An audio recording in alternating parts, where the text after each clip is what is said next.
Ադրբեջանցի թե իրանցի, ով է եղել Շինուհայրի ճանապարհին վթարի ենթարկված քաղաքացին։ Օգնության հասած շտապօգնության բժշկուհին է մանրամասներ պատմել Արմաթ մեդիային։ Ով որ մեզ զանգել էր կանչ տվել, այդ մարդը մոտեցավ ինձ, ասում մի քիչ զգուշ կմնաք։ Ասեմ ինչի համար։ Ինքը ասեց, իբր այդ մարդը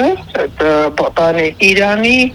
բնակիչ է, բայց ազգությամբ ադրբեջանցի։ Ինչ լեզվով էր խոսում, բժշկուհին դժվարանում է ասել, ավելի շատ ասում է ագրեսիվ պահվածքն է տպավորվել։ Տեղափոխել են անհետաձգելի բաժանմունք օգնություն ցույց տվել։ Վթարի ականատեսներից մեկը Արմաթ մեդիային ասաց, իր տեղեկություններով Շինուհայրի դպրոցի շինարարության աշխատողներից է եղել վթարի մասնակիցը, իրանական անձնագրով ադրբեջանցի։ Փորձեցինք տեղում պարզել, Շինուհայրի դպրոցն իսկապես օտարազգիներ են կառուցում։ 26 իրանցիներ են, ասաց շինհրապարակի ղեկավարը, վստահեցրեց նրանցից ոչ մեկը վթարի հետ կապ չունի։ Ասաց նաև, որ Հայաստան գալուց հետո եւ աշխատանքի ընդունվելուց առաջ նրանց բոլորին իրավապահները ստուգել են։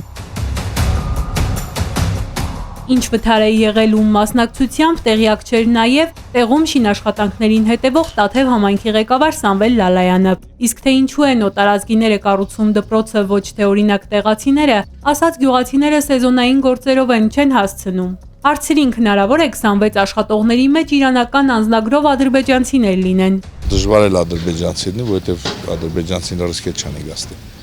Ստերնես չի որ մենք դա կթողանք։ Չէ, իրանք լրիվ պարսիկներ են։ Բանվորների հետ շփվել չստացվեց, ղեկավարն ասաց քչախոս են, միայն պարսկերեն գիտեն։ Իրենք էլ 1-2 բառով են շփվում։ Գյուղացիներից հետաքրքրվեցինք, ասացին ինչքան տեսել լսել են իրանցիներ են, բայց ոչինչ չեն բացառում։ Միգուցե Իրանից եկած ադրբեջանցիների դեպք չէ։ Կարող է եկած լինի։ Ներքին գործերի նախարարությունը վթարի փաստը հաստատել է, բայց թե ինչ ազգություն ունի վթարի ենթարկվածը, պաշտոնական տեղեկություն չկա։ Բաժանորդագրվեք Արմաթ մեդիայի ալիքներին սոցցանցերում։ Հետևեք մեզ նաև Արմաթ մեդիա AM կայքում։